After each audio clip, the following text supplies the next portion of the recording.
I'm Omi Bell. You listen to the Omi Show. I'm here with my co-host Yusha Assad. And today I'm about to bring in our guest. Okay. I gotta get some sound effects. We gotta get some drum roll because I can't actually roll my tongue and do a drum roll. I don't know. I can't even do the occur. Hey. Okay, here we go. Oh, that was it? I was experimenting. I think you got it. You was experimenting. Hey, it worked. It worked. On the Omen Show, we bring you authentic insight into the world of finance, pop culture, tech, and business news. Today's guest is Natalie Byrne, and she is on a mission to inspire and drive positive change. She is the founder of Blank Space, an impact and communications firm that works with mission-driven brands, CEOs, celebrities, and philanthropists to create lasting legacies of impact. I like that. We're going to talk about that. Her unique perspective at the intersection of impact, business, and culture challenges the status quo and offers forward-thinking solutions. Natalie doesn't merely check boxes. What? I like that. She rips the square apart. Hey. She presents thought-provoking content that calls audiences to action. Her insights have been featured at prestigious events and platforms like the United Nations, South by Southwest, and the White House. Natalie is here to lead us from where we are to where we want to be. Make sure you keep it locked because here we come. Natalie, I got one question for you. First, welcome to the show. Thank you. That was quite an intro. I'm embarrassed. I'm going to go now. No, you absolutely deserve it. And you about to tell us why. So you could be doing anything in the world. You could be sailing the seven seas. You could be climbing Mount Kilimanjaro. You could be parasailing off the cliffs of some foreign land. Why did you decide to start this business in this industry? Oh my gosh, that is such a good question. And honestly, I try to do all those things inside of the company. Maybe that's why I started it. So no one can tell me no. I was in corporate America for a very, very long time, working at the beginnings of what we think of as purpose, right? Which had many iterations from social responsibility to doing good, making money, just kind of stuff that we're very happy to leave in the past as we move forward into a future where business and leadership and how we live our lives are so connected to impact, is so connected to our values, is so connected to who we are and what we care about. I started this business, gosh, now it's been 5 years, so that I could help other people do it, both big companies, individuals, bridge the gap that I see with how we think of our purpose, how we make a living, how we sell products with, helping the communities that we are a part of become better places to live. I love all of that in like a blanket way. So we're gonna get concrete on like what does that actually look like? Yes. What's a day in the life of Natalie like? Well, it depends. It can be anything from being in a refugee camp to sitting next to a Fortune 500 CEO. It's really looking at how are we moving the needle forward and what do we need to think, build, develop, promote in order to do that. So from examples, because you're right, this is all very high level. I've built impact programs for big companies, as well as foundations, leading both how are we making impact on the ground. So for example, because I know a little bit about your passions and what you've built, and I'm a big fan of it, there's a Thank you. foundation here in Los Angeles where we support small businesses that are minority owned, that are female driven, that are immigrant driven, and looking at how that makes up the fabric of community. So that's really looking at the pipeline here in Los Angeles with the nonprofit. And that goes all the way up to, I work with Unilever and Kroger, these huge companies that are thinking about, okay, what is on our shelf? How's our product made? How are we engaging our employees? What are our values? What do we care about? So it could be everything from community work to how we're looking at, consumer goods. Natalie, thank you for all that. And if I could jump in, how did you get to this work for yourself? And what I really mean by that is we grew up in a world where bottom lines were so important for top companies. How to, decrease costs and increase revenue. One, how did you get there? And then two, how are you helping companies get there in a sense? But what drives you to care about impact over all the other things that businesses say we should care about? Like, what drives you to that point? Well, okay, so that's a great question. So personally, in my own conviction, I guess, in my own life, this has just been something really important to me from the beginning. I truly believe that business shouldn't be making money here and then giving away to write a check to feel better over here. Um, what has happened is the world has changed in the past few years. I've been doing this for over 15 years. And a lot of those early days was like fighting with leadership about why this matters and public private partnerships and, you know, how a company impacts the people that work there and the communities that they are in. I started as a journalist, so maybe that's a little bit of where that fire comes from. Like, let's get to the bottom of like, why we're operating. Why do we even have this product in the first place? But as we've all seen during the past few years, times have changed and it's kind of on the top of everyone's mind, which is good and bad because you have people who are jumping in very inauthentically, trying to, maybe insert themselves because it's finally become so topical. But they're not doing the value work. They don't know why they did it. And that's why I'm so committed to this. Like, we can't really have people who, let me back up and say this in another way. It's so awesome to see people's hearts and minds open. And at the same time, there's work that needs to be done in order for that to be authentic and to move a company forward. What I think the future of business holds is capital is tied to impact. I've worked on the sale of many companies post M&A around this is the brand's purpose, this is the founder. And companies are being bought now because they've reinvented, the way that we're making our paper towels, the products that are being used, the people who are making them, the way they're distributed. People are trying to reinvent products to be better for us and better for the world. What do you think when it comes to impact? I feel like the metrics get weird. Yeah. Like, when do you get to say, because I think, like, in some ways, any business is impacting somebody, right? In some way, right? But we get to like larger companies, they're trying to figure out, like, how do you measure it though? Right? Like, do you measure it? Because there's such an intrinsic value to it. There's such a sort of hard, squishy, piece to it. That's like, it's not just, oh, we fed 100 people, right? Because you can feed 100 people in a day and they still live in a food desert, not have food for years, right? And so I'm curious about, just over time, what are some of the most popular or consistent metrics you've seen for what is impact, what is not, what do we count, what do we not count? Yep, you're hitting the nail on the head there. Because first off, the word impact is so vague in general. It's overused. I don't love it. I would rather a different word. First, let's at least add positive impact because people are making all sorts Well, of then there's impact. that. That is like ruining lives. So, yes, I agree with you. I think that it's a tricky thing. The reason I'm using it to shorthand is that it's not about social issues. It's not about, to your point, oh, let's just feel good and like do something small. It actually has to be, and if we're speaking about businesses in general, it has to be baked into the company. So when you go back to the why did you start this company? What is the origin? Why did you create this product? What is needed in the marketplace that you're solving? And then that is tied to people who work for you, where you're located, the people who buy your product, the way it's made, the way it helps your body. So I would say KPIs have to be attached to your bottom line. It has to be attached to, how the actual product is being developed, and measured both with, if anyone has been on social media over the past few years, they can see that companies are getting called out left and right. Leaders are getting called out left and right for, backtracking on things that they said they were committed to just a few years ago.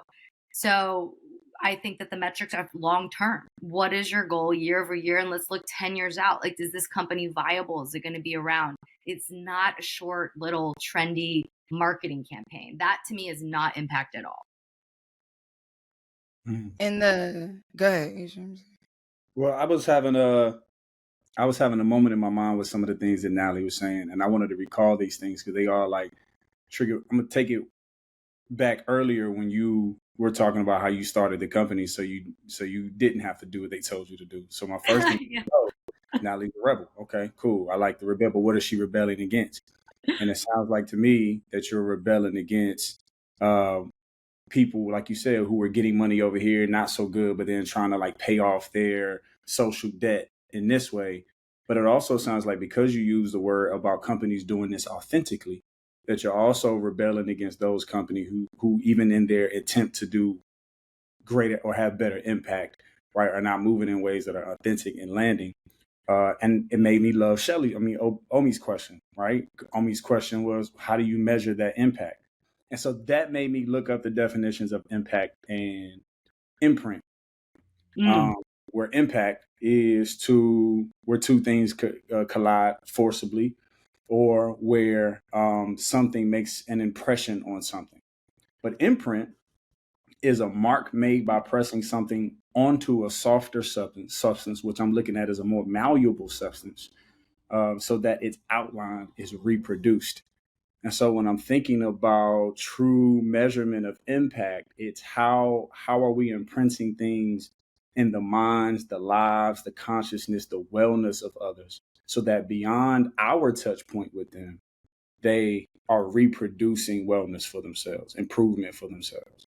And I think So that leads back to the work that you're doing, and would love to hear more about how your business is focusing on that point, that empowerment point of imprinting. that's so beautiful. I'm really, really taking in that. I'm so happy that you looked that up and shared. The name of my company is Blank Space, and that's kind of a strange name if there's no context. And really, it was because for me, we can't solve problems by doing things we've always done. And I have a meditation practice. I believe in pausing. I believe in taking time to listen. And so the blank space what came to be as a space we could go to really reinvent the future and bring new ideas forward. So when you say that word imprint, that really hits me right in the center because I agree with you. It's something that is so much bigger than a moment. It's so much bigger than a feeling, and it has the power to change the way that we show up in the world. I consider Blank Space a business of living your legacy today. I think that we can't think about just what's going to happen after we die. And I'm not just speaking about people who are high net worth. I'm actually talking about how we show up to our families, to our communities, to our jobs, to our lives. And when we think about legacy as something that we're living and the imprints, to your point, that we could be making, I think that's quite beautiful. And if that was the metric with which we were measuring, um, again, where we work and why we work there and how we're part of a bigger system, I think that that is quite powerful to think about. Don't. Yeah, wow. I love that. Because immediately I thought maybe we should stop calling it impact and call it imprint.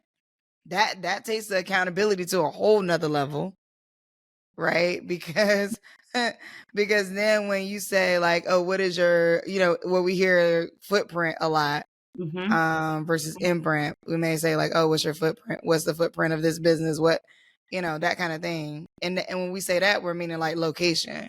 We're meaning like how vast, is the geography that you're serving. But I think imprint is an interesting one because it meets you, it kind of jars you out of just what it means to do good. And then think about like what is that lasting impression that you're going to be leaving on a market. And I think that's one of the things that companies have, in recent years maybe try to get better at, meaning like, is it a great idea for you to go to Africa or not? Is it a great idea for you to pop up a massive, retail store here? Is it a great idea? Like on the surface, when they just think about, oh, broader impact, yes, it's going to be great. But when they think about their imprint, right, it's like, what does that pushing into that community look like, right? Like, who are you driving out by being there? And then like, do you have any plans for who you drive? Like driving them where? Can you drive them not out, but somewhere that still they get to exist, right? And I think that it's just that imprint versus impact, I think is it's almost like what people have been saying lately about like, I don't need an ally, I need an accomplice. Yeah, there you go. I 100% agree with that. Mm. I was just in Africa last week and doing some Oh, what exciting part? in Tanzania. Okay. So I was in Nairobi in June. were you? I love Nairobi. Oh, it's that I have so much fun memories of Nairobi. I've done a lot of work there with young girls, so it's a very important place to me. And in Tanzania, I'm going to work on a conservation project that you just made me think of because it's involving people who live there. Also outside, you have to be really careful when you look at, outside money and people coming in, even to support something good. Like, what does that look like? We want to make sure the decision makers are local and native, and they're thinking about the conservation of the land in a way that I'll never understand. So it's really interesting because, Africa is going through such a boom right now, and there is a rewilding issue with some of that land. We can get all the way into that. But I basically get pulled into these projects to try and think outside the box, and maintain integrity. And that's something that I don't take for granted because so much of my job is to ask the big questions like, what does this look in the long term? And if we make this decision, how does that pan out if we make this decision, how does that pan out? And also, how are we making a movement around this work? If big companies and big money are going in to make impacts, then there's an opportunity to actually use storytelling to bring in the right partners around the why, to think about building networks and ecosystems. I don't think companies should be doing this alone. A good business operates because it has powerful partnerships. I work a lot with United Nations and the Sustainable Development Goals. And one of the most important goals is partnerships because we can't do this alone no matter what, back to your ally comment. So I feel you. I could talk to you guys forever. I mean, we're going existential. We're reinventing the word impact. I'm in. Yeah, I visit this through the concept of like, if we think about it, even from a term of imprinting, so many companies have years, like they've mastered imprinting. A lot of the things that we deal with in our society are the imprints of corporate marketing campaigns. Even if we look at our health and how, sodas and stuff got marketed, right? And kudos to the companies who grew in that space, because I do believe that there's a connected space between being able to grow your business and still having some social responsibility. But I think most companies who are spending their dollars to go into spaces aren't just looking to impact. They are looking to imprint. And it just goes back to Omi's question. What is the imprint you're looking to have? Obviously, if you put money into a market, you want to have a long-term sustainable position there. But what imprint is your company looking to have in that space that allows you to have that long-term loyalty from that customer space? What is it? How are you creating that dependency? What are you doing to create that dependency? And really, you're creating a tribe, right? Like, if you think of the way people wear a Nike swoosh or Adidas or, whatever it is, Apple stickers on all your tech, you're part of a tribe. Harley Davidson's a great example of a very strong brand tribe. You become part of something because you guys are associating with the values of that company. I've done a lot of thinking around that and studying of like the history of brands and what that came from. And I think it's important for us to think about what tribes we're a part of, even, subconsciously, because we're gravitating towards, and also like the good and bad of that, because like if there's a product that really you love in your life, then think about all of the potential around that company to match your life better. So I definitely don't come into these. I love when you called me a rebel earlier, because I would totally self-identify as a rebel. Like 100%. If there's a fence, I want to jump it. But I'm someone who plays in the sandbox. I don't even really believe in cancel culture, because I don't think that we fundamentally should say where you are today means you can't learn anything else. You are so done that you have nothing to grow on. And I just feel like it goes against like the American philosophy. And so I'll sit down with CEOs that are totally missing the mark and have a conversation with them. Have a conversation about where they're missing the mark and how they can do this better. And what programs are needed and what's happening inside their company, because at the end of the day, they're moving in the wrong direction from the future, even from a capital standpoint. So when you, Natalie, we're gonna hold that thought. Love yeah, this. Also love the like redemption culture over cancel culture. Love to jump into that conversation. We got to go to a quick break. We're gonna come right back. This is getting really juicy. I love it. I love all this conversation. I feel like even the like definition of terms. I'm such a geek about definition of terms. Like I go down rabbit holes about looking up terms. So we'll be right back. Keep it locked right here. You listen to the Omi Show. I'm here with Yusha Assad and Natalie Byrne. Y'all don't want to miss this. We'll be right back.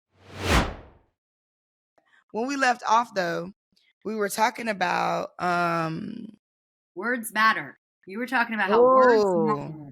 that's Yeah. it. That's it. Yeah. You know, okay, this is maybe a sort of side note, but like you should not know each other from like poetry. He's an MC, I'm a poet.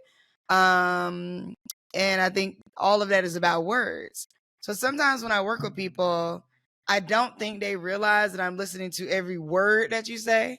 And they're used to saying like a lot of words, and then people kind of ignoring half the words they said and just looking for just the pure meaning of what they said.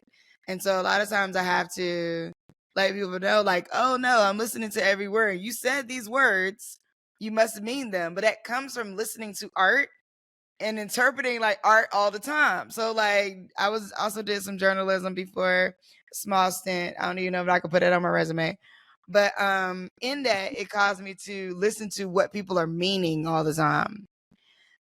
I think when it comes to impact, and there are some really large, wealthy players who are doing a sort of double weird thing where they're like, oh yeah, let's give money to charity, but they may be giving money to the same charity who they're also giving money to, like the oil company that's also cutting that charity off in some way. But like they're doing this dual side of like, oh yes, we fund some of the worst things in the country, but we also fund some of the best things in the country. Like what have you worked with any of those types of organizations or CEOs? Is there a way to unwind that in the face of capitalism? Is there really an opportunity to unwind that? I think we've been told it's impossible to unwind that. You know, you have to have these lobbyists in your pocket and you have to be doing good in the world. I really want to hear your thoughts on, is there a place to unwind this idea of like, I'm funding some of the worst things, but I'm also funding some of the best things. Just keep looking at my best things to be distracted from my worst things, because for my pockets, I need to keep both these things going. Yeah. So that is where I draw the line with the type of work I do. And it's interesting because it's kind of, everyone has their own ethics around money, right? So the way that you painted that is such a big conversation for me around, how much good counters, destructive behavior. And I really think zero. Which is that's not for everyone. There's people who work at very big, let's just say corporate law firm, and they might be on the wrong side of fighting some of like these environmental pieces, but they're making such a big paycheck that they then can give back, to their communities, to their families. I think that how you make your money and the company you work for matters. That's why the authenticity and transparency are so central. And what you're describing as well is a company that's not willing to do the work, a company that's got one train going, and then is just adding on things on the side, right? Just adding on these little pieces to make themselves look good, which sounds like PR. And sometimes, it's very positive work, but still, it's not tied to the core of the business. And that's the problem for me. If it's not the way that you operate as a business and examining how that functions in society, then you're missing the mark. And I think actually that those companies will become more and more obsolete because, to your example of like an oil company, all those oil companies are looking at regenerative energy now because that's the future. And why is that the future? It's because we know what's happening to our planet and how that's affecting us. And will there be any more us to use oil. So I'm trying to work with companies that want to think bigger about their imprint. And it's hard. What you're describing is difficult. And everyone kind of falls on a different line because it's ethics, really. But for me, even where I get my paycheck from matters. You know, where that money is coming from, it's all energy.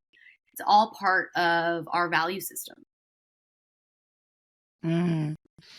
Yeah. I think that's right. I think that's right. In terms of especially our energy.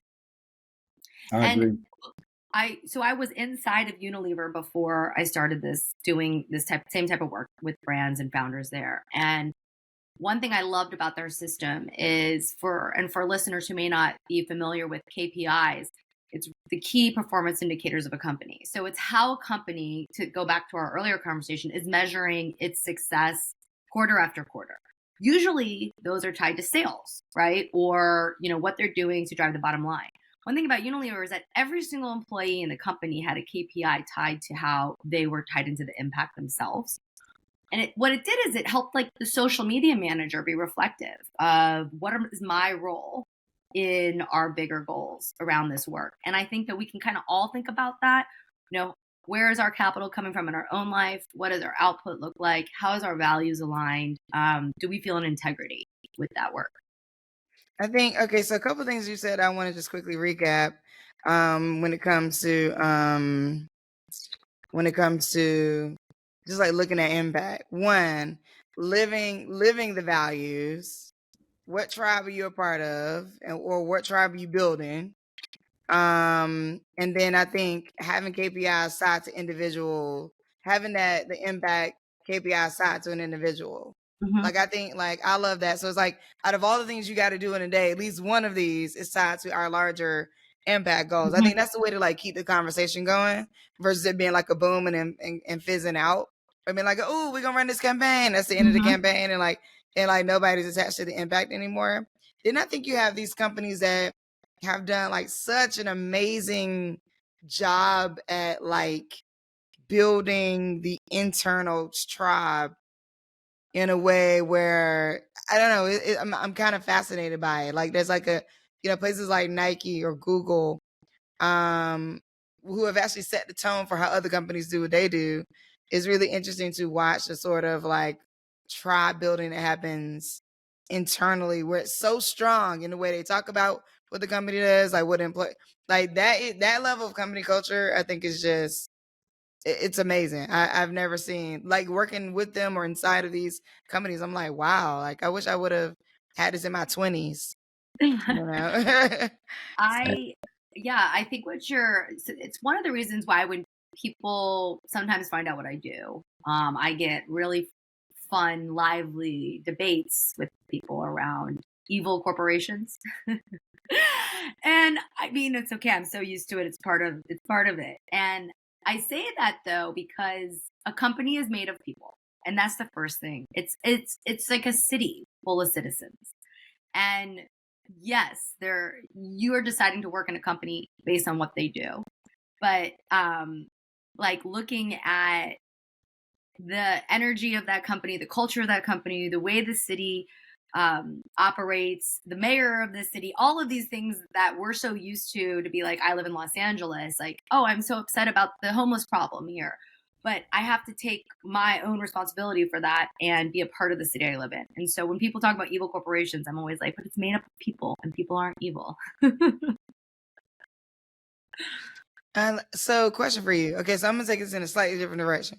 So I think when it comes to consultancies, people are often curious, like our audience, business owners, often curious about like, how does somebody build a consultancy? How do you actually get these clients? So I'm curious about like, was this all networking, or do you bid on contracts? Is this more like ending up in the right rooms and being like, hey, here's what I do? Like, what actually keeps the work coming to you in this way? Is it like word of mouth? Have you built in some type of mechanisms where you're like, hey, if you refer me, or do you ask certain questions? Like you leave one contract is ending, you're like, hey, do you know 5 other people I should talk to? Like, I'm curious about your sort of back end process on how you are getting access to the contracts and keeping them going.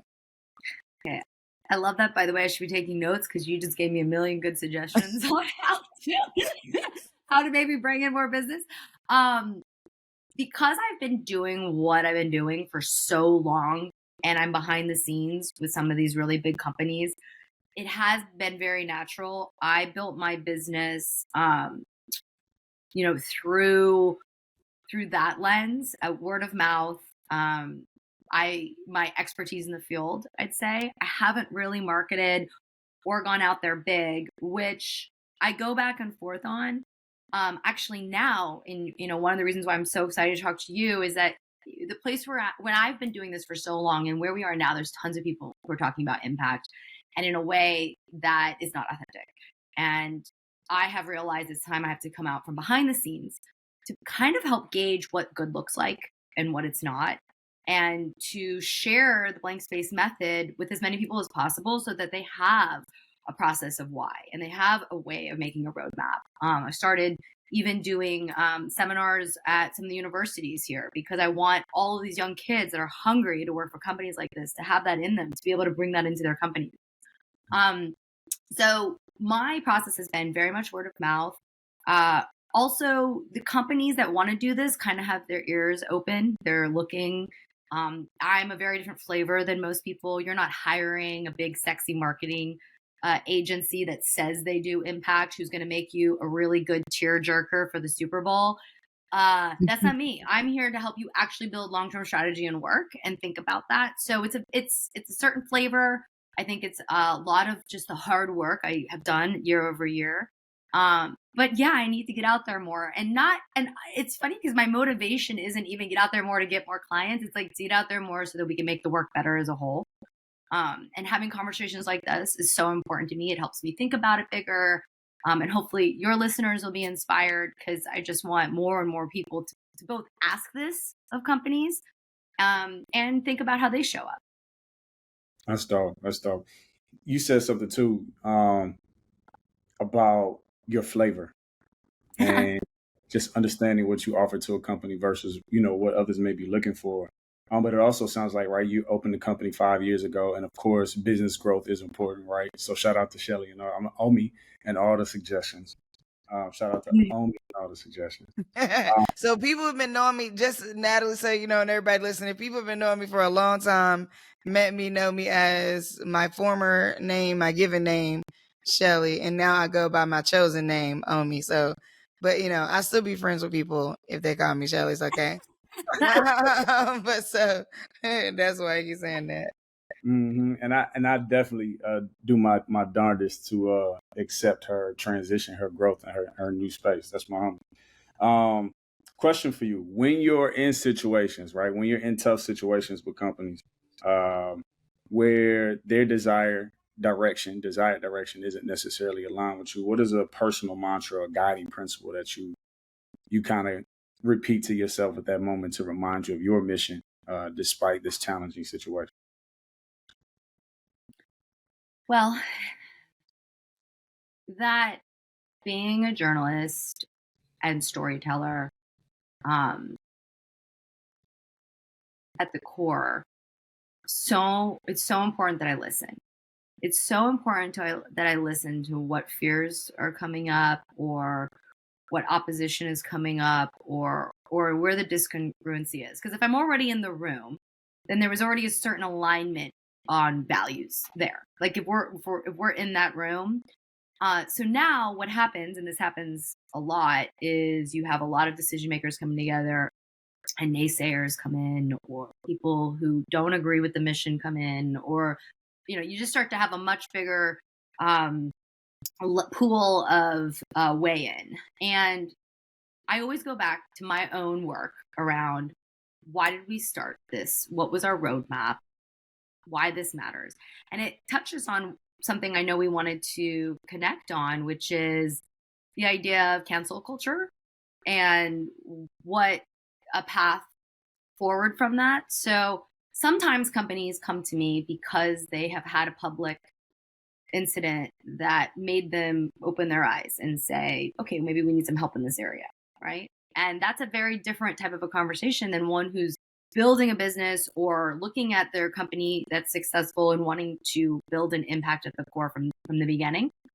And so you have to really be open to why they're there and what changes maybe need to be made. But again, from long-term success. So not quick fixes, not what are we going to say on social media so that we sound relevant. I love that perspective because I feel like this is what I heard. Though there may be some discongruency in the room, I'm here. So if I'm here, there's space. And if there's space, there's hope. And that's the work that you're supposed to be doing, finding the spaces of hope that allow companies to make slight shifts now, but that turn into bigger shifts later. Versus, right, I don't like the discongruency in the room, I'm leaving. You're like, nah, if I'm here, I'm supposed to be here. Let me find the space. I love that so much because I'm gonna take that with me as I go into spaces where I'm the only Black person or only woman or, like only person of color, right? Because I think like I remember there's a media company that I won't name that does this amazing like experience for women. And I got invited to it, and it's like super exclusive and you gotta like get invited to it. So I got invited to it and I was talking to my stylist and friend at the time and I was like, but what am I gonna wear? I'm always thinking about what I'm gonna wear. Okay, so there's that. But I was like, what am I gonna wear? Like, what if I don't fit in? Like, I don't have a high end purse, because in certain rooms, especially when you go into like high net worth individuals and these different kind of experiences, there's like a if you know subtlety to everything. You ain't got to be the most fancy, but you need to know there is a if you know kind of thing to it, underlying thing to it. And she was like, you know what? You got invited.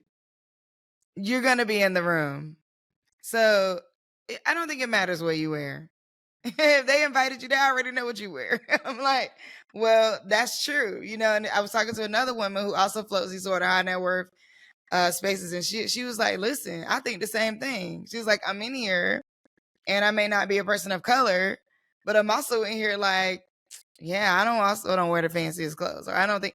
And I'm like, that's so important to remember that like you're in that room for a reason. Who the reason is bigger than anybody can identify. Yes. Because it could have been a fluke. I don't know. It could have been that one person put you on a list and that didn't work there no more. It could have been, like it's so many reasons why you might end up on a list. But the point is you were supposed to be on that list. You were supposed to be in that room. You were supposed to be a part of that conversation. I think you just hit on something that is so important. So many women think like that about how they're showing up and what they're looking like because of, for obvious reasons we don't have time to get into. And Black women even more. I did some work with Dove on the Crown Act, which is about hair and the way that hair is discriminated in the workplace, natural hair. So I could talk to you about that forever, but I do want to wrap it into what we were talking about before, because you just made a very big point. And I think it's about doing the work on who we are and what our values are. And if your values are to have, let me think of like my own self, like a bag that my grandma gave me. And maybe I don't wear it all the time, but if I want to wear it then, that's part of who I am. Or the way I dress, because it makes me feel both like I can feel like, okay, I'm, in a power place, like I feel empowered in myself, but also maybe I want to be more feminine, or maybe I want to wear a baseball cap, or whatever it is. As long as I'm in touch with that and I know how I'm showing up, this goes back to the legacy value work. I think that's the most powerful way you could enter a room, and not subscribing to the way it's always been done. That's the blank space. And you are always supposed to be in every room you're invited to. Don't say who put me on this list, because we have to show up knowing that there's like little breadcrumbs we're following to lead us into our legacy. I love that. And that is like the perfect way to end the show. So thank you so much, Natalie, for joining us. Thank you so much, Yusha, for coming here and chopping it up with me.